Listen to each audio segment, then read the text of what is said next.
Hello everyone, welcome to Chetan Bharat learning. आज से हम हिस्ट्री ऑप्शनल का आगाज़ कर रहे हैं। सीबीएल डिफरेंट ऑप्शनल सब्जेक्ट्स पढ़ा रहा है।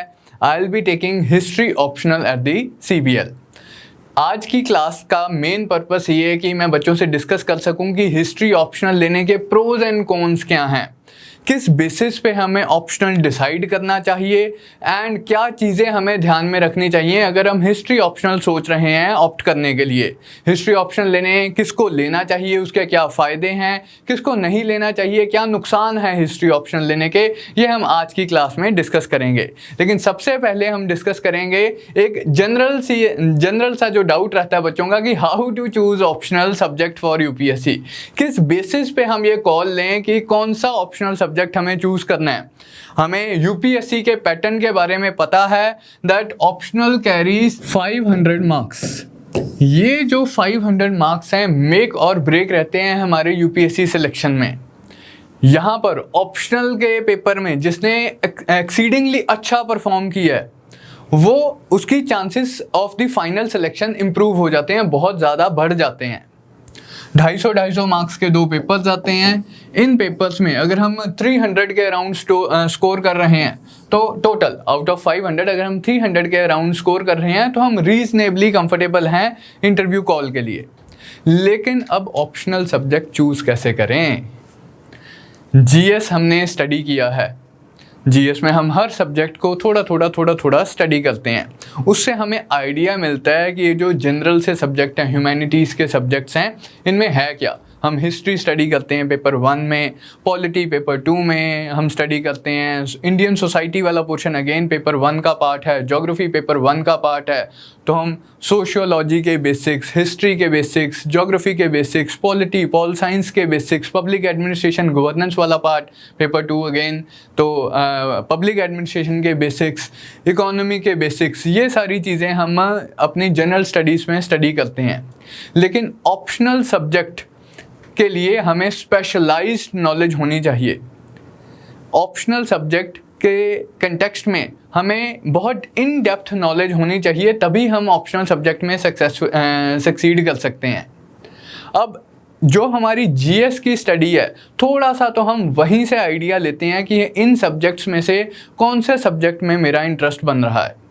सबसे पहली कंसिडरेशन जो आपके माइंड में होनी चाहिए ऑप्शनल सब्जेक्ट को चूज़ करने के लिए मेरे हिसाब से दैट शुड बी कि क्या आपका उस सब्जेक्ट में इंटरेस्ट है या नहीं।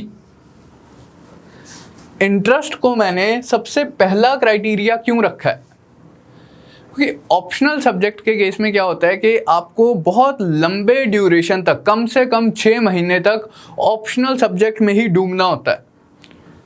सिलेबस ऑफ ऑप्शनल इतना वास्ट होता है, इतनी डेप्थ में आपको जाना रिक्वायर्ड होता है कि कम से कम 6 महीने की सीरियस प्रिपरेशन चाहिए ऑप्शनल सब्जेक्ट की। इतने लंबे टाइम तक इतनी गहराई में किसी एक सब्जेक्ट को आप तभी पढ़ सकते हैं अगर आपका उसमें डीप इंटरेस्ट है। अगर आपने सिर्फ सुनी सुनाई बात के ऊपर कोई ऑप्शनल सब्जेक्ट चूज़ कर लिया कि किसी ने बोल दिया कि भाई ज़ूलॉजी ऑप्शनल में मार्क्स आते हैं, साइकोलॉजी ऑप्शनल में मार्क्स आते हैं, इजी है तू ले ले, आपको साइकोलॉजी पसंद नहीं है, आपने उसके कहने पे ऑप्शनल सब्जेक्ट चूज़ कर लिया। जब पढ़ाई करनी पड़ी तो अच्छा आपको इंटरेस्टिंग नहीं लग रही, आपका इंटरेस्ट नहीं डेवलप हो रहा, तो you will not be able to sustain the momentum. Syllabus थोड़ा सा कम ज़्यादा डिफरेंट ऑप्शनल के केस में डेफिनेटली रहता है। लेकिन ऐसा नहीं है कि कोई ऑप्शनल यूपीएससी का कोई फेवरेट ऑप्शनल है कि इसी में से हम बच्चों को सेलेक्ट करेंगे, या कोई ऑप्शनल यूपीएससी ने कंडेम किया हुआ है भाई इसके तो बच्चों को हमने सेलेक्ट ही नहीं करना। हर ऑप्शनल से बच्चे सेलेक्ट होते हैं, हर ऑप्शनल में बच्चे पास भी होते हैं, बच्चे फेल भी होते हैं, बच्चे सेलेक्ट भी होते हैं, बच्चों को कॉल नहीं भी आती हैं। डिपेंड करता है कि आपने कितना अच्छे से ऑप्शनल की प्रिपरेशन की है एंड कितनी अच्छे से जाके एग्ज़ाम में आपने परफॉर्म किया है, उसके बेसिस पे आपके मार्क्स आएंगे। एंड प्रिपरेशन आपकी अच्छी तभी हो पाएगी अगर आप डेडिकेशन के साथ, पूरी डेडिकेशन के साथ 6 महीने अपने ऑप्शनल सब्जेक्ट को दोगे। उसके लिए जैसा कि मैंने बोला एक प्री रिक्विजिट होना चाहिए कि आपका उस सब्जेक्ट में इंटरेस्ट भी है या नहीं। अब इंटरेस्ट वाले मेरे पॉइंट पे अक्सर बच्चे बोल देते हैं कि सर हमें कैसे पता, मेरे को तो सारे सब्जेक्ट ही ठीक लगते हैं, मेरे को क्या पता मेरा किस में इतना ज़्यादा डीप इंटरेस्ट है। तो यहाँ पर अगेन जैसे मैंने आपको बोला, अगर तो आप अपनी ग्रेजुएशन वाले सब्जेक्ट के कंटेक्स्ट में सोच रहे हो कि मैं ये ऑप्शन ले लेता हूँ क्योंकि मैंने सिविल इंजीनियरिंग की हुई है, मैंने ऑलरेडी ग्रेजुएशन में तो पढ़ाई करनी है या की ही हुई है, थोड़ी सी एक्स्ट्रा पढ़ाई करूँगा, मेरा यूपीएससी वाला ऑप्शनल भी साथ के साथ साइड बाय साइड हो जाएगा। ये अप्रोच एक अच्छी अप्रोच हो सकती है प्रोवाइडेड आपने अपनी ग्रेजुएशन फ्लाइंग कलर्स के साथ पास की हो, आप गोल्ड मेडलिस्ट रहे हो या टॉपर्स ऑफ योर यूनिवर्सिटी में आपका नाम आता है, बहुत सीरियसली आपने अपने ग्रेजुएशन वाले सब्जेक्ट्स को परस्यू किया है, फिर आप उन सब्जेक्ट्स को एज ऑप्शनल सब्जेक्ट इस बेसिस पे ले सकते हो कि आपका इंटरेस्ट होगा तभी आपने ग्रेजुएशन में अच्छी पढ़ाई की है, आपको नॉलेज भी है ऑलरेडी, जो इन डेप्थ नॉलेज रिक्वायर्ड है ऑप्शनल में अच्छा से स्कोर करने के लिए वो ऑलरेडी आपके पास है, उस नॉलेज को बस आपने होन करना है यूपीएससी के पॉइंट ऑफ व्यू से। इन दैट केस तो ये एक अच्छी स्ट्रेटजी हो सकती है। लेकिन अगर आपकी ग्रेजुएशन एक मतलब मीडियोकर से लेवल पे ही हुई है कि आपने बहुत एक्सीडिंगली अच्छा परफॉर्म नहीं किया है, आपने एवरेज से लेवल पे ग्रेजुएशन की हुई है, या कुछ केसेस में बिलो एवरेज भी बच्चे होते हैं कि ग्रेजुएशन में इतना ज़्यादा इंटरेस्ट नहीं देते, उन्हें पता होता है कि हमने तो यूपीएससी की तैयारी करनी है, ग्रेजुएशन तो ऐसे साइड बाय साइड चल रही है, कुछ ऐसे भी बच्चे होते हैं। तो जिन बच्चों की थोड़ी एवरेज सी ग्रेजुएशन रही है उन्हें मैं एडवाइस करूँगा कि ग्रेजुएशन के सब्जेक्ट के बेसिस पे तो अपनी कॉल ना लें, वो जीएस के सब्जेक्ट्स पढ़ें एंड उसके बेसिस पे वो देखें कि किस सब्जेक्ट में उन्हें ज़्यादा इंटरेस्ट आ रहा है, and then it should be the one criteria जिसके बेसिस पे इवेंचुअली कॉल ली जा सकती है।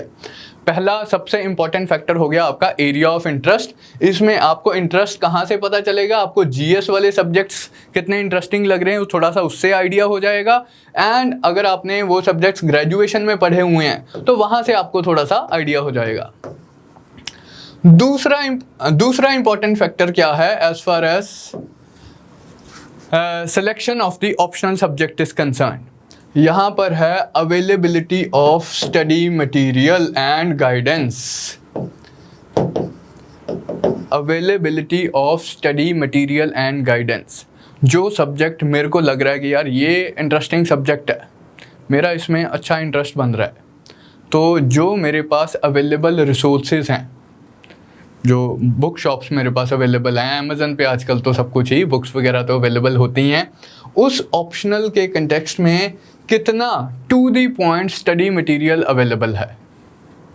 बुक्स, नोट्स या किसी let's say previous year questions का जो कंपाइलेशन वगैरह होती है, आंसर्स की जो कंपाइलेशन वगैरह होती है, ये चीज़ें कितनी रेडिली अवेलेबल हैं एंड कितनी अच्छी क्वालिटी की अवेलेबल है। ये तो हो गया वो कंटेंट जो आप ऑफ द शेल्फ खरीद सकते हो, पैसे दिए बुक खरीदी। दूसरा इसी का ही एक एस्पेक्ट हो जाता है, एक तो जैसे रिटन मटेरियल हो गया, रिटन या प्रिंटेड, दूसरा हो गया आपकी मेंटरशिप एंड गाइडेंस।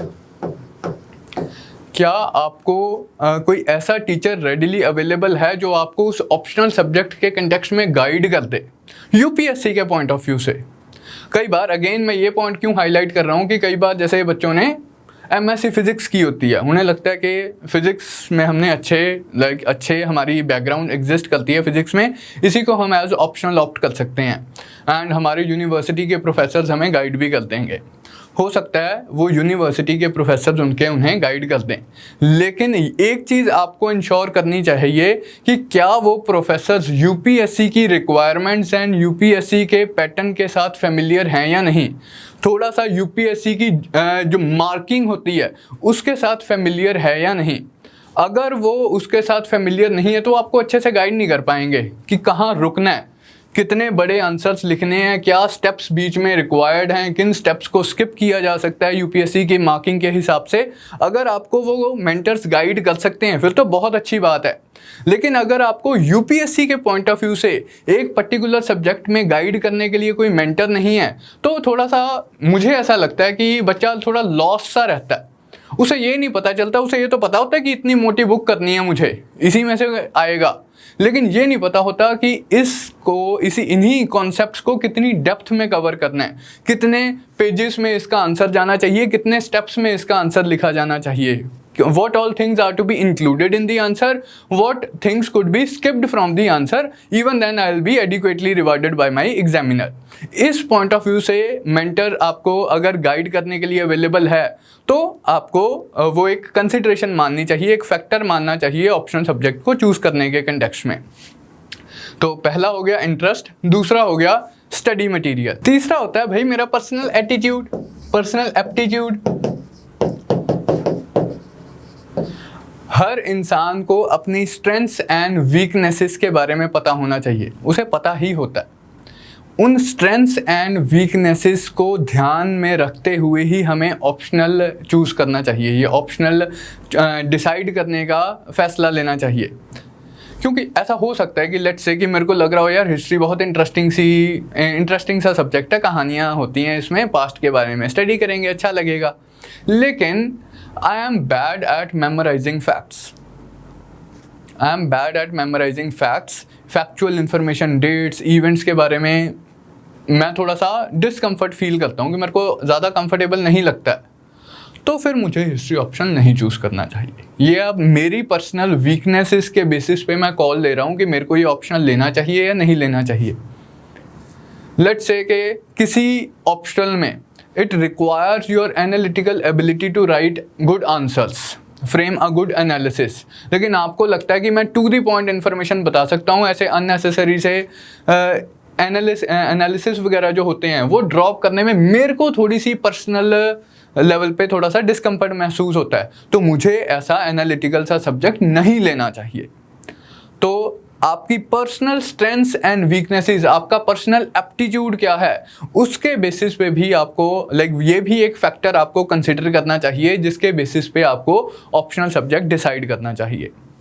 तो मेरे हिसाब से तो ये 3 मेन फैक्टर्स हैं जिसके बेसिस पे आपको कॉल लेनी चाहिए कि आपको कौन सा ऑप्शनल सब्जेक्ट चूज़ करना है।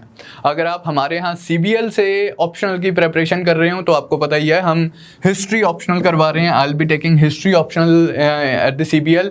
चेतन सर आपको पॉलिटिकल साइंस ऑप्शनल करवाएंगे, political science and international relations. Sanjeev sir आपको पब्लिक एडमिनिस्ट्रेशन ऑप्शनल करवा रहे हैं। यस सर आपको ज्योग्राफी ऑप्शनल करवा रहे हैं। तो ये 4 ऑप्शनल सब्जेक्ट्स, तो we are starting with these 4 optional subjects, gradually will be adding the other optional subjects as well, जैसे कि sociology, anthropology and law optional. उनके रिगार्डिंग हमने बच्चों से इंक्वायरीज वगैरह इन्वाइट की हैं, अगर सफिशिएंट बच्चे इंटरेस्ट जताएंगे तो हम ये वाले ऑप्शनल सब्जेक्ट्स भी स्टार्ट कर देंगे।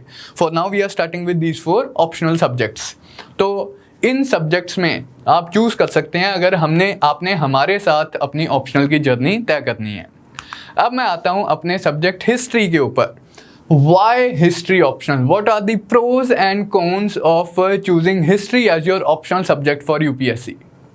सबसे इसका जो पहला एंड बेसिक जो रीज़न है जो मैं आपको देना चाहूँगा कि भाई हिस्ट्री एक इंटरेस्टिंग सब्जेक्ट है। हमें क्या करना है, we are simply required to have an understanding about our past, mind it, understanding of our past, not the knowledge about our past. We should understand how the things unfolded in the past. अच्छा यार ऐसे हुआ था, अकबर ने एक let's say आप सबको अकबर के बारे में पता है कि उसने बहुत एक लिबरल सी रिलीजियस पॉलिसी फॉलो की थी। द आइडिया इज नॉट कि आपको पता हो कि अकबर की रिलीजियस पॉलिसी थी, आइडिया कि आपको अंडरस्टैंडिंग होनी चाहिए कि अकबर ने लिबरल रिलीजियस पॉलिसी क्यों फॉलो की। एक एस्पेक्ट है। तो इंटरेस्टिंग चीज़ है, हम हमारे पास्ट को समझने की कोशिश कर रहे हैं कि पास्ट में जैसा हुआ वैसा क्यों हुआ। तो काफ़ी नई नई चीज़ें हमें पता चलती हैं, पर्सपेक्टिव्स हमें मिलते हैं कि अच्छा यार उस टाइम पे ये सिचुएशंस एग्जिस्ट कर रही थी, ये कंडीशंस एग्जिस्ट कर रही थी, इसलिए ऐसा हुआ। फिर हमने हिस्ट्री, ऐसा तो है नहीं है कि हमने अपनी आंखों से देखी है। हिस्ट्री के बारे में अक्सर कहा जाता है क्या हमें क्या पता कि पास्ट में क्या हुआ, हमने थोड़ी अपनी आंखों से देखा है। बिल्कुल ठीक बात है भाई, हमने थोड़ी अपनी आंखों से देखा है, लेकिन फिर हमें पास्ट के बारे में कहाँ से पता चलता है? हमें हिस्टोरिकल सोर्सेज से पता चलता है। हमारे सोर्सेज ऑफ इंफॉर्मेशन क्या हैं हमारी नॉलेज के कंटेक्स्ट में, इस पे बहुत डिपेंड करता है कि हमारी हिस्टोरिकल इन्फॉर्मेशन कितनी करेक्ट है, कितनी एक्यूरेट है। अगर हमारे हिस्टोरिकल सोर्सेस अगर हमारे sources of information he flawed हैं तो हमारी हिस्टोरिकल इंफॉर्मेशन भी तो फ्लॉड है। तो यही अंडरस्टैंडिंग रिक्वायर्ड है पास्ट को समझने के लिए। तो इंटरेस्टिंग सब्जेक्ट है, it basically involves the understanding about our past. Then simple and non technical, basically जो पास्ट में हुआ उसे हमने पढ़ना है, समझना है, क्यों हुआ उसका रैशनल समझना है, डीकंस्ट्रक्ट करना है पास्ट को कि ऐसा क्यों हुआ, हमें कैसे पता कि ऐसा ही हुआ। तो सिंपल आपकी सिंपल सब्जेक्ट है एंड नॉन टेक्निकल है। नॉन टेक्निकल तो आप बोलोगे कि यार सारे ही ह्यूमैनिटीज़ वाले सब्जेक्ट आ जाते हैं, लेकिन उन सब्जेक्ट्स में यूजुअली क्या होता है कि बहुत सारी थियरीज वगैरह भी होती हैं, जैसे पॉलिटिकल साइंस हो गया, पब्लिक एडमिनिस्ट्रेशन हो गया, ज्योग्राफी में भी फॉर दैट मैटर कुछ थियरीज का एक कंपोनेंट सा रहता है। हिस्ट्री में इंटरेस्टिंगली कोई थ्योरीज वगैरह नहीं है, आपको जस्ट पास्ट के बारे में अंडरस्टैंडिंग होनी चाहिए, that is what is involved in the history optional. Static subject है, कोई ऐसे रीसेंट डेवलपमेंट्स का उसके ऊपर कोई बहुत ज़्यादा इफेक्ट नहीं पड़ता, जो हुआ पास्ट में सो हुआ, हमने उसी चीज़ को ध्यान में रखते हुए उसी को स्टडी करना है एंड उसी के कंटेक्स्ट में क्वेश्चंस पूछे जाते हैं एंड उनको हमने अच्छे से आंसर करना है। So history is a static subject, कोई करंट डेवलपमेंट्स वगैरह इस सब्जेक्ट में इतनी ज़्यादा मैटर नहीं करती है। हाँ, थोड़ा सा एम्फेसिस जरूर शिफ्ट करता रहता है कि कभी किसी ज़माने में पॉलिटिकल हिस्ट्री के ऊपर ज़्यादा एम्फेसिस दिया जाता था, आज की डेट में सोशो इकोनॉमिक हिस्ट्री के ऊपर ज़्यादा एम्फेसिस दिया जाता है, रीजनल हिस्ट्रीज़ के ऊपर ज़्यादा एम्फेसिस दिया जाता है। तो एम्फेसिस थोड़ा बहुत चेंज होता रहता है over the period of time, लेकिन ऐसा नहीं है कि कुछ नई डेवलपमेंट्स ही होगी, कुछ नया ही हो गया जो हमें पहले एग्जिस्ट ही नहीं करता था या कुछ अब हमें पता चल गया। तो स्टैटिक सब्जेक्ट है। क्योंकि ये स्टैटिक सब्जेक्ट है इसलिए there is abundant availability of study material as well. बहुत like the study material with respect to UPSC, history optional for UPSC is abundantly available. Books भी अच्छी क्वालिटी की अवेलेबल हैं, नोट्स वगैरह भी अच्छी क्वालिटी के अवेलेबल हैं, टेस्ट सीरीज वगैरह जो भी जितना भी स्टडी मटेरियल रिक्वायर्ड है, प्रैक्टिस क्वेश्चंस वगैरह अबंडेंटली अवेलेबल। तो इस पॉइंट ऑफ व्यू से तो कोई टेंशन लेने की ज़रूरत ही नहीं है। हर सब्जेक्ट के केस में आपके पास एक्स्ट्रा स्टडी मटेरियल ही होगा। In fact you will need to narrow down your sources कि भाई यार इन बुक से मैं स्टडी करूंगा and that's all, that's my history optional. Last but not the least, it would be helpful in your GS paper also. Prelims में, mains में GS paper 1 में हिस्ट्री आता है, इंडियन कल्चर आता है। प्रीलिम्स में एंशिएंट मेडिवल हिस्ट्री से questions पूछे जाते हैं, मॉडर्न हिस्ट्री से क्वेश्चंस पूछे जाते हैं, प्लस ऑफ कोर्स जो इंडियन कल्चर वाला पोर्शन है उससे क्वेश्चंस पूछे जाते हैं।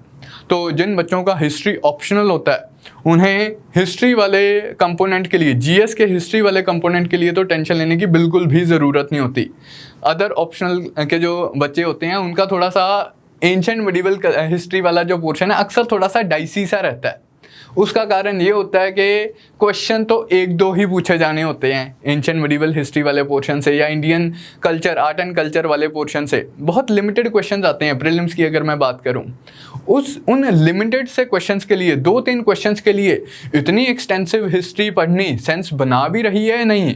एक नॉन हिस्ट्री ऑप्शनल बच्चे के लिए शायद इतना सेंस नहीं बनाए, लेकिन हिस्ट्री ऑप्शनल के बच्चों ने तो इन एनी केस ही अपने ऑप्शनल के लिए उन चीज़ों को स्टडी करना ही है, तो they feel comfortable in that portion as far as general studies is concern. तो ये भी एक एडवांटेज हो सकता है हिस्ट्री ऑप्शनल लेने का, लेकिन इसके बेसिस पे ज़्यादा कॉल नहीं लेनी चाहिए मेरे को।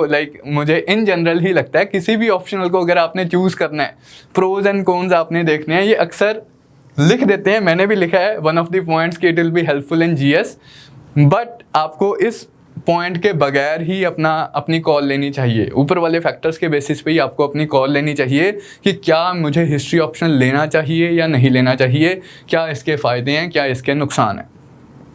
सब्जेक्ट का जो अदरवाइज सिलेबस है of course goes without saying कि हिस्ट्री है, सब कुछ हमने स्टडी करना है, एंशिएंट हिस्ट्री डिटेल में स्टडी करनी है, मेडिवल हिस्ट्री डिटेल में स्टडी करनी है, मॉडर्न हिस्ट्री डिटेल में स्टडी करनी है एंड वर्ल्ड हिस्ट्री भी उतनी ही डिटेल में स्टडी करनी है। आपके हिस्ट्री के पेपर के यही जो 4 टॉपिक्स आते हैं, जो 4 सेक्शंस होते हैं। Paper 1 section A is ancient history, paper 1 section B is medieval history. Paper 2 section A is modern history, paper 2 section B is world history. यही 4 सेक्शंस हैं, चारों ही सेक्शंस हमने डिटेल में स्टडी करने हैं। सिलेबस थोड़ा सा हिस्ट्री का वास्ट रहता है। अब हम I'll give you some cons of history optional कि क्या चीज़ें मुझे ध्यान में रखनी है जब मैं हिस्ट्री ऑप्शनल ले रहा हूँ, कि what all things are part of the history optional as a package. ये तो होगी उसकी अच्छी बातें, उसकी बुरी बातें क्या हैं। भाई हिस्ट्री ऑप्शनल आपको तभी लेना चाहिए अगर आपका बहुत डीप इंटरेस्ट है हिस्ट्री में। जैसा कि मैंने स्टार्टिंग में बताया, अगर आपका इंटरेस्ट नहीं है ऑप्शनल में अपने सब्जेक्ट में, तो आप ज़्यादा टाइम तक उसे स्टडी नहीं कर पाओगे। आई गई ऊपर से ऊपर से पढ़ाई कर ली, इससे बात नहीं बनती है। You need to go deep into your books, go deep into your study material and understand various aspects related to the particular period जो हम study कर रहे हैं। उसके social aspects क्या हैं, economic aspects क्या हैं, sources of information क्या है, themes क्या हैं, perspectives क्या हैं, different जो historians हैं उनके क्या views हैं इस particular issue के context में। तो काफ़ी in depth study required है। वो आप तभी कर पाओगे अगर आपका इंटरेस्ट है सब्जेक्ट में। अगर आपका इंटरेस्ट ही नहीं डेवलप हो रहा है सब्जेक्ट में, then I feel that you will not be able to carry forward with the preparation. And this is true in case of any optional. मैंने यहाँ पर स्पेसिफिकली लिखा है, मैंने स्टार्टिंग में भी बोला था, this is true in case of any optional. अगर आपका उसमें इंटरेस्ट नहीं है तो आपको वो सब्जेक्ट नहीं लेना चाहिए, पीरियड। इस बात की बिल्कुल टेंशन नहीं लेनी कि मेरे को तो भैया ने बोला था कि ये इजी सब्जेक्ट होता है, इसमें मार्क्स आ जाते हैं, इसमें सिलेक्शन हो जाती है, कि वो देखो कि कोई रिश्तेदार का बेटा होता है उसकी सिलेक्शन होती है। उससे कोई फ़र्क नहीं पड़ता। आपका इंटरेस्ट है या नहीं ऑप्शनल में, इसके ऊपर डिपेंड करता है कि आपकी परफॉर्मेंस कैसी जाएगी अपने ऑप्शनल में, क्योंकि उसी के बेसिस पे डिसाइड होता है कि उसी के बेसिस पे आप ज़्यादा से ज़्यादा अपना टाइम डिवोट कर पाते हो ऑप्शनल सब्जेक्ट को।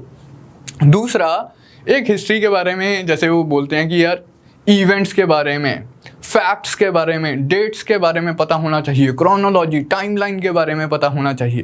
भाई ये सारी चीज़ें हिस्ट्री ऑप्शनल में इतनी ज़्यादा मायने नहीं रखती। एक आपको बेसिक फ्रेमवर्क पता होना चाहिए, बेसिक फ्लो ऑफ हिस्ट्री पता होना चाहिए कि ये इस तरह से इवेंट्स हुए, इस डेवलपमेंट की वजह से ये डेवलपमेंट हुई, उसके कॉन्सिक्वेंस में ये डेवलपमेंट हुई, फिर ये हुआ। एक बेसिक फ्लो ऑफ हिस्ट्री आपको पता होना चाहिए। बहुत ज़्यादा क्रोनोलॉजी में बहुत ज़्यादा सालों की इतनी ज़्यादा इंपॉर्टेंस नहीं होती है हिस्ट्री ऑप्शनल में। एट द सेम टाइम जो लोगों को नहीं पता होता हिस्ट्री ऑप्शनल के बारे में, उन्हें पता होता है कि यार डेट्स, इवेंट्स एंड रट्टा ही है हिस्ट्री ऑप्शनल। ऐसा नहीं है। ऑन दी अदर हैंड क्या है हिस्ट्री ऑप्शनल में? Historiography, history of history writing, कि एक पर्टिकुलर इशू के बारे में डिफरेंट हिस्टोरियंस का क्या मानना है। ओरिजिनली जो पहले हिस्टोरियंस जिन्होंने एक पीरियड को स्टडी किया, उनका क्या मानना था उस पीरियड के बारे में। उसके बाद जो नए हिस्टोरियंस आए, नया स्कूल ऑफ हिस्ट्री आया, उसका क्या मानना था उस पीरियड के बारे में। कॉलोनियल स्कॉलर्स का क्या मानना था, नेशनलिस्ट स्कॉलर्स का क्या मानना था, मार्क्सिस्ट स्कॉलर्स, सोशलिस्ट स्कॉलर्स का क्या व्यू है एक पर्टिकुलर इशू के बारे में। तो हमें डिफरेंट जो स्कूल्स ऑफ हिस्टोरियंस हैं उनके व्यूज़ वगैरह पता होने चाहिए with regard to a particular period जो हम स्टडी कर रहे हैं। फिर हमें, जैसे कि मैंने पहले भी बोला, हमें सोर्सेज ऑफ इंफॉर्मेशन के बारे में पूरी क्लैरिटी होनी चाहिए। किन सोर्सेस के बेसिस पे हमने अपनी हिस्ट्री को डीकंस्ट्रक्ट किया है। आर्कियोलॉजिकल सोर्सेस की क्या इंपॉर्टेंस है, क्या उनकी लिमिटेशंस हैं। लिटरेरी सोर्सेस की क्या इंपॉर्टेंस है, क्या उसकी लिमिटेशंस हैं। तो इन चीज़ों के ऊपर हमने फोकस करना है। Perspectives, historiography, historical themes, sources of history, these things are very important as far as history optional is concern. GS में हम इन चीज़ों के ऊपर इतना ज़्यादा फोकस नहीं करते, लेकिन ऑप्शनल में ये चीज़ें ज़्यादा इंपॉर्टेंट हो जाती हैं रादर देन रट्टा अबाउट द इवेंट्स, रट्टा अबाउट द डेट्स, रट्टा अबाउट द क्रोनोलॉजी। ठीक है, तो ये चीज़ें आपने ध्यान में रखनी है अगर आप हिस्ट्री को as your optional subject choose कर रहे हैं। लास्ट में मैं लास्ट जो एक पॉइंट है जो मैं आपसे डिस्कस करना चाहता हूँ, दैट इज़ के आपके अच्छे राइटिंग स्किल्स होने चाहिए। If you are not good at writing essay type answers, history में ये एक एसेंशियल स्किल है। आपको मार्क्स तभी मिलेंगे अगर आप अच्छे से अपने आर्ग्यूमेंट्स को फ्रेम करके अपना आंसर लिख सकते हैं। अगर आपको लगता है कि आप टू दी पॉइंट आंसर लिखने में ज़्यादा इंटरेस्टेड हैं, ठाठा करके फैक्ट्स लिखने हैं, स्टेप्स लिखने हैं, तो हिस्ट्री ऑप्शन में आपकी जो स्कोरिंग है वो उतनी ज़्यादा मतलब अच्छे से नहीं निकल के आती, वो थोड़ी सी कॉम्प्रोमाइज़ हो जाती है। तो you should have good writing skills. Now I come to our approach at CBL. How would we be tackling history optional? अगर आप हमारे साथ हिस्ट्री ऑप्शनल कवर करने का फैसला लेते हैं, पूरा जो आपका हिस्ट्री ऑप्शनल का सिलेबस है, मैं आगे वाली कुछ वीडियोस में आपके साथ इंडिविजुअल सेक्शंस डिस्कस करूंगा। वही जो मैंने आपको अभी सेक्शन बताए, paper 1 section A and section B, paper 2 section A and section B, ancient history, medieval history, modern history, world history. इन चारों सेक्शन के सिलेबस को मैं आपके साथ डिटेल में डिस्कस करूंगा आगे वाली 4 वीडियोस में। एक वीडियो में ये हर वीडियो में एक सेक्शन में डिस्कस करूंगा, सिलेबस को डिस्कस करूंगा, कितने लेक्चर्स में हम ये सारा सिलेबस कवर करेंगे, इंडिविजुअल सेक्शन के कितने लेक्चर्स होंगे, यहाँ कितने लेक्चर्स होंगे, कौन से लेक्चर में क्या किया जाएगा, वो सारी चीज़ें मैं आपसे नेक्स्ट कुछ वीडियोस में आपके साथ शेयर करूँगा, जो नेक्स्ट 4 वीडियोस होंगी। अभी आपको मैं ब्रीफ ओवरव्यू देना चाहता हूँ कि हमारे हिस्ट्री ऑप्शनल वाले कोर्स का स्ट्रक्चर क्या रहेगा। इसमें आपको डेली एक वीडियो लेक्चर मिलेगा। मंडे टू फ्राइडे आपके लेक्चर्स आएंगे, 5 लेक्चर्स अ वीक आपको प्रोवाइड किए जाएंगे। टोटल अप्रॉक्सीमेटली 120 लेक्चर्स होंगे, 120 130 इस रेंज में वेरी करेंगे। पर सेक्शन अप्रॉक्सीमेटली आपको 30 से 35 लेक्चर्स मिलेंगे। 30 से कम में तो हिस्ट्री ऑप्शनल रैप ही नहीं होता है। 30 लेक्चर्स बेयर मिनिमम आपको हर सेक्शन में मिलेंगे। 30 यहाँ, 30 यहाँ, 30 यहाँ, 30 यहाँ। जब हम ये लेक्चर्स डिलीवर कर रहे होंगे, लेक्चर्स के थ्रू हिस्ट्री ऑप्शनल कवर कर रहे होंगे, तो हम स्पेशल एम्फेसिस देंगे आंसर राइटिंग प्रैक्टिस के ऊपर। जो जो टॉपिक हमने कवर किया है, साइड बाय साइड उसकी हम आंसर राइटिंग प्रैक्टिस करेंगे, क्योंकि एग्जाम में it is your answers that matter. Examiner को नहीं पता कि आप कितने सालों से तैयारी कर रहे हो। आपने अभी पिछले साल ही तैयारी स्टार्ट की है, या पिछले आप 4 सालों से तैयारी कर रहे हो, या आपका ये चौथा अटैम्प्ट है, या आपका 5वां अटैम्प्ट है। एग्जामिनर बस आपका आंसर देखता है, उसके बेसिस पे आपको इवेल्युएट करता है। So answer writing is very important. तो हम हमारे मॉड्यूल में जो जो टॉपिक हम कवर करते जाएंगे, उसकी आंसर राइटिंग प्रैक्टिस भी साइड बाय साइड कवर करते जाएंगे। एंड आंसर राइटिंग प्रैक्टिस में ही हम इंश्योर करेंगे all the previous 10 years questions हम क्लास में ही कंप्लीटली डिस्कस करें एंड उसके आंसर्स आपके पास तैयार पड़े हों। स्टैटिक सब्जेक्ट है ना हिस्ट्री, उसका कुछ तो फ़ायदा उठाएं। तो जितने भी पिछले 10 सालों में क्वेश्चंस पूछे गए हैं, सारे के सारे क्लास में ही डिस्कस होंगे एंड आपके पास उसके आंसर्स पड़े होने चाहिए। तो ये चीज़ हम इंश्योर करेंगे, regular answer writing practice with discussion and model answers of all the questions asked in previous 10 years। उसके बाद जैसे जैसे आपका आपका सेक्शन कंप्लीट होता जाएगा, हर सेक्शन का एक सेक्शनल टेस्ट लिया जाएगा। क्लासेस का मैं आपको थोड़ा सा बता देता हूँ। Will be starting with the world history वाला पोर्शन। आप अपनी कन्वीनियंस पे, अगर आप लेट्स से लेट ज्वाइन कर रहे हो, तो आप अपनी कन्वीनियंस पे सेक्शंस ऊपर नीचे भी करके देख सकते हैं। मेरी तरफ से एडवाइस ये रहेगी कि आप वर्ल्ड हिस्ट्री वाले पोर्शन से स्टार्ट करें। वर्ल्ड हिस्ट्री वाले पोर्शन को हम कुछ 32 लेक्चर्स में कंप्लीट करेंगे। उसके बाद आपका वर्ल्ड हिस्ट्री का टेस्ट हो जाएगा। उसके बाद लेट अस से कि हम मॉडर्न हिस्ट्री कवर करते हैं, तो मॉडर्न हिस्ट्री 32 लेक्चर्स में वो कवर होगी। उसके बाद उसका टेस्ट हो जाएगा।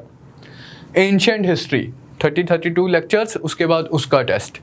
मेडिवल हिस्ट्री 32 लेक्चर्स, उसके बाद उसका टेस्ट। तो 4 आपके सेक्शनल टेस्ट हो जाएंगे।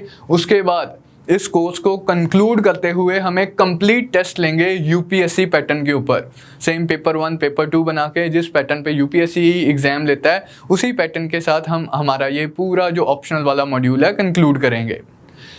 मैप्स के बारे में मैं आपसे डिस्कस करना चाहता हूँ। जो आपका पेपर 1 का सेक्शन ए है, पेपर 1 का section A that is ancient history, इस पेपर में यूपीएससी एक मैप क्वेश्चन पूछता है। जो फर्स्ट कंपलसरी क्वेश्चन होता है उसमें मैप रिलेटेड एंट्रीज होती हैं। कुछ 20 एंट्रीज आपको मैप पे मार्क करके दी जाती हैं। आपको उन एंट्रीज को आइडेंटिफाई करना होता है एंड उन एंट्रीज के बारे में कुछ लिखना होता है, एक छोटा सा राइटअप लिखना होता है।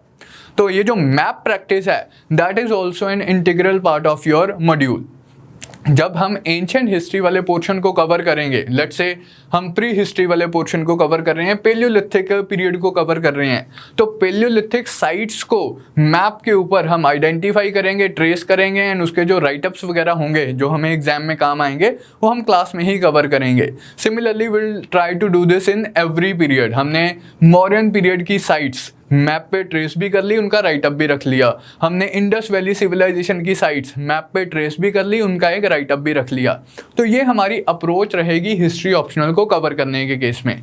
आई गेस लाइक आपको अब थोड़ी बहुत क्लैरिटी है कि किस तरह से हम इस ऑप्शनल को रन करेंगे।